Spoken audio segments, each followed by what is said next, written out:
மின்னுவதெல்லாம் பொன்னாகுமா? நிச்சயமாக இல்லை. ஒரு பொருள் பாரம்பரியமாக உடல் ஆரோக்கியத்தையும் உள்ள நடவடிக்கையையும் பாதுகாத்து மறைமுகமாக விஞ்ஞான கருத்துக்களை கொண்டு கலாச்சார முன்னேற்றத்திலும் நாட்டின் புதிய நுட்பங்களிலும் பங்கு பெற்று பல லட்சம் ஆண்டுகளுக்கு முன் விண்மீன்களின் மோதலில் வெடித்து சிதறி பூமியில் பெரும் மாற்றத்தை ஏற்படுத்தி பூமிக்கு வந்து சேர்ந்து மின்னி மின்னி பூமியே ஆண்டு வரும் அந்த பொருள் தங்கம். அது உருவான விதிதான்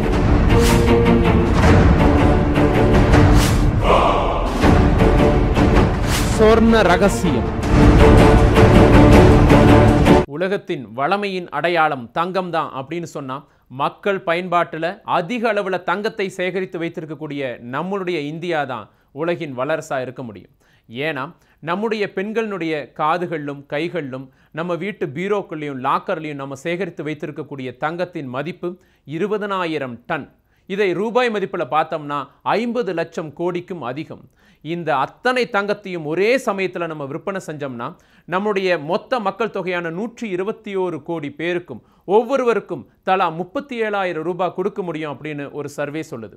இவ்வளவு தங்கத்தை சேகரித்து வைத்திருக்கக்கூடிய இந்த இந்தியா தான் நிச்சயமா உலகின் வல்லரசாக இருக்க முடியும். வேற எந்த தேசத்திலும் மக்கள் பயன்பாட்டில் இவ்வளவு அதிகப்படியான தங்கம் நிச்சயமா இல்லை.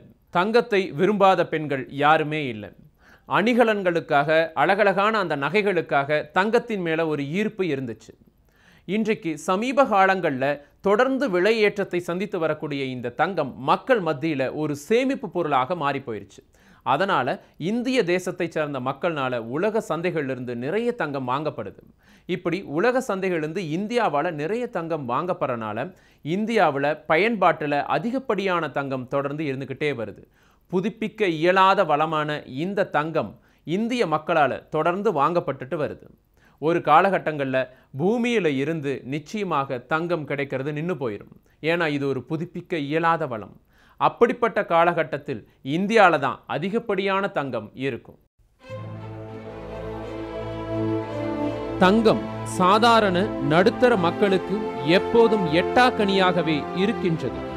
அடிப்படையில் தங்கம் என்பது என்ன? அது ஒரு உலோக வகையைச் சேர்ந்த கனிமம், அவ்வளவுதான்.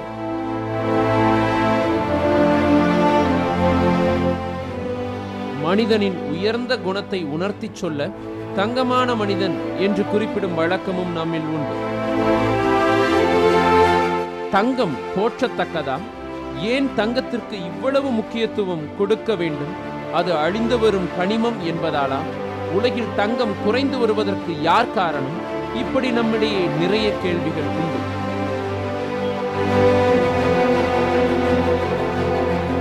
இந்த கேள்விகளுக்கும் மனிதனுடைய பேராசைக்கும் நிச்சயம் தொடர்பு உண்டு.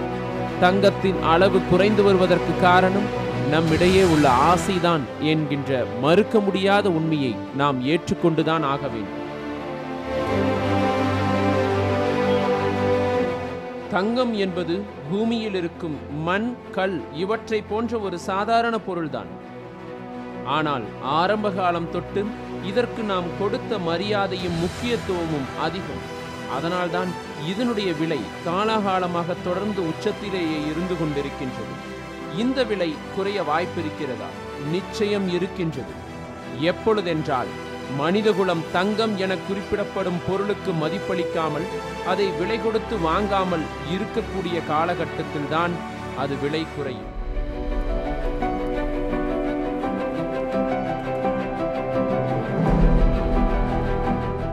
நாம் தங்கத்திற்கு கொடுக்கின்ற முக்கியத்துவத்தையும் அதன் மீதான ஆசையையும் நிறுத்திக் கொள்வோமா என்கின்ற கேள்விக்கு காலம்தான் பதில் சொல்ல வேண்டும். ஏதேனும் ஒரு காலத்தில் ஒருவேளை மக்களுக்கு இந்த தங்கத்தின் மீதான ஈர்ப்பு குறையக்கூடும். அப்படிப்பட்ட காலகட்டத்தில் தங்கத்தின் முக்கியத்துவம் குறையலாம். ஆனால் அதுவரை இந்த பூமியில் தங்கம் இருக்குமா என்பதுதான் கேள்வி.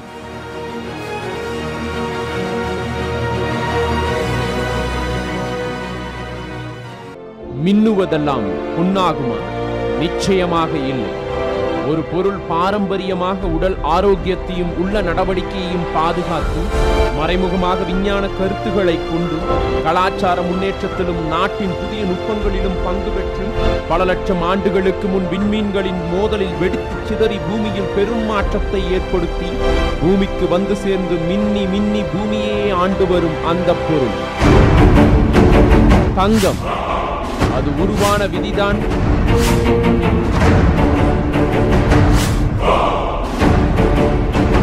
சொர்ண ரகசியம். முந்தைய காலங்களில் தண்ணீரை தாமிர பானையில் ஊற்றி வைப்பாங்க. இன்னைக்கும் கோயிலில் பித்தளை பாத்திரத்தில் தீர்த்தமும் அபிஷேகமும் கொடுப்பாங்க. இதெல்லாம் ஏன் அப்படின்னு நம்ம இந்த 8ஆம் அறிவு நிகழ்ச்சியிலேயே அலசி இருக்கும். நம்ம உடலுக்கு நலம் பயக்கக்கூடிய விஷயங்கள் அதிகமாக இந்த உலோகங்களில் இருக்கிறனால தான் அவற்றை பயன்பாட்டில் கொண்டு வந்தாங்க நம்முடைய முன்னோர்கள். அதை போல தான் தங்கமும். தங்கத்தில் அதிகப்படியான உடலுக்கு நன்மை செய்யக்கூடிய விஷயங்கள் இருக்கிறனால தங்க ஆபரணங்களை அணிய வேண்டும் அப்படின்னு நம்முடைய முன்னோர்கள் சொன்னாங்க. நகைகள் அணிவது வெறும் ஆடம்பர மிடுக்குக்காக மட்டும் அல்ல, அது நம்முடைய உடல் நலத்திற்காகவும். தங்கம் மற்றும் வெள்ளியால் ஆன ஆபரணங்கள் அணிவது அழகிற்கு மட்டுமல்ல, இது ஆரோக்கியத்தையும் தரும் என்கின்ற கருத்து பரவலாக காணப்படுகிறது. இது சம்பந்தமாக பல நாடுகளில் இன்றைக்கு ஆராய்ச்சிகளும் நடந்து வருகின்றன. பெண்களின் கருப்பை நரம்பிற்கும் கால் விரல் நரம்பிற்கும் தொடர்பு உள்ளதால் கால் விரலில் மிஞ்சி அணிவதால் கருப்பை நீர் பாதிப்பின்றி சமநிலையில் இருக்கும். காந்த சக்தி கொண்ட வெள்ளி கால் நரம்புகள் வழியாக உடலுக்கு சென்று நோய்களை கட்டுப்படுத்துகிறது. பெண்கள் கர்ப்பகாலத்தில் மயக்கம், வாந்தி, சோர்வு ஏற்படும் போதும் நரம்பினை அழுத்தி தேய்த்தால் இந்த அறிகுறிகள் குறையும். அதனால்தான் காலில் வெள்ளியாலான மிஞ்சியை அணிகிறார்கள் என்று கூறுகிறார்கள். பெண்கள் மூக்கில் துளையிட்டு தங்க மூக்குத்தி அணிவதால் உடலில் உள்ள வெப்பம் சீராகின்றது. மூக்கின் மடல் பகுதியில் துவாரம் இடுவதால் நரம்பு மண்டலத்தில் உள்ள கெட்ட வாயு அகலும். பெண்கள் வலது பக்கம் மூக்குத்தி அணிவதை தவிர்த்து இடது பக்கம் அணிவது இன்னும் சிறப்பு என்று கூறுகிறார்கள். நினைவாற்றல், மனம் ஒருமைப்படுதல், தியானம், பிரார்த்தனைகளில் ஈடுபாடு ஆகியவை இதனால் ஏற்படுகின்றது. ஒற்றை தலைவலி, நரம்பு நோய்கள், மன தடுமாற்றம் அகலும். இவ்வாறு பல்வேறு விதமான நம்பிக்கைகளும் தங்கத்தின் மீதும் வெள்ளியின் மீதும் பரவலான பல்வேறு கருத்துகளும் உலவிக் கொண்டிருக்கின்றன. இவற்றிற்கெல்லாம் அறிவியல் ரீதியான முழுமையான நிரூபணங்கள் இல்லாவிட்டாலும் ஆராய்ச்சிகள் நிகழ்ந்த வண்ணம் உள்ளன. இப்படிப்பட்ட கருத்துகள் மக்களிடையே தொடர்ந்து இருந்து வருகின்றன. செல்வங்களை வாரி வழங்குபவள் லக்ஷ்மி. அவளுக்கு பொன்மகள் என்றொரு பெயரும் உண்டு. தங்கத்தை லட்சுமியோடு ஒப்பிடக்கூடிய வழக்கம் இந்தியர்களிடையே உண்டு.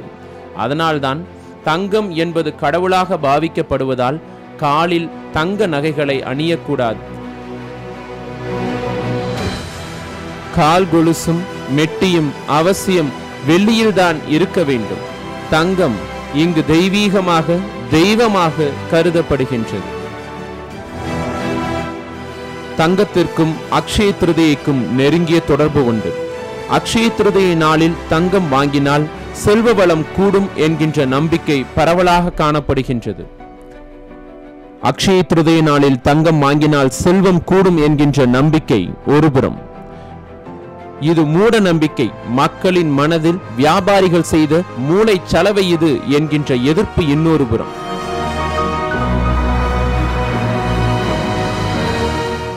இதற்கு மத்தியில் அக்ஷய திருதியை நாளில் எல்லா தங்க நகை கடைகளிலும் கூட்டம் நிரம்பி வழிகின்றன. உலகில் ஆபரணங்களுக்காக தங்கம் வாங்கக்கூடிய மக்கள் அதிகம் வாழக்கூடிய தேசமாக இந்த இந்திய தேசம் தொடர்ந்து இருந்து வருகின்றது. தங்கம் அப்படிங்கிறது சாதாரண உலோகம் அல்ல. இந்திய சமூகத்தை பொறுத்தவரை அது வாழ்வினுடைய ஒரு அங்கம். கோயில்களில் சாமி சிலைகளை பார்க்கும்போது என்னதான் நமக்கு கடவுள் நம்பிக்கை இருந்தாலும் அம்மன் முழுக்க முழுக்க தங்க நகைகளால் அலங்கரிக்கப்பட்டதை பார்க்கக்கூடிய அந்த வேளையில் அடடா, இந்த நகையினால் எத்தனையோ சகோதரனுடைய திருமணம் நின்று போயிடுச்சே அப்படிங்கிற எண்ணத்தை பல பேர்னால தடை செய்ய முடியாது. அந்த எண்ணம் அவர்களே அறியாமல் வந்துடும். இப்படி வாழ்வினுடைய ஒரு அங்கமாக, நம்முடைய பொருளாதார நிலையை நிர்ணயிக்கக்கூடிய ஒரு பொருளாக காலாகாலமாக இந்த தங்கம் விளங்கிட்டு வருது. ஒரு மாற்றத்தை நோக்கி நம்ம தொடர்ந்து பயணித்து கொண்டே இருப்போம். இது 8ஆம் அறிவு. நம்முடைய தேடல் தொடரும். நன்றி, வணக்கம்.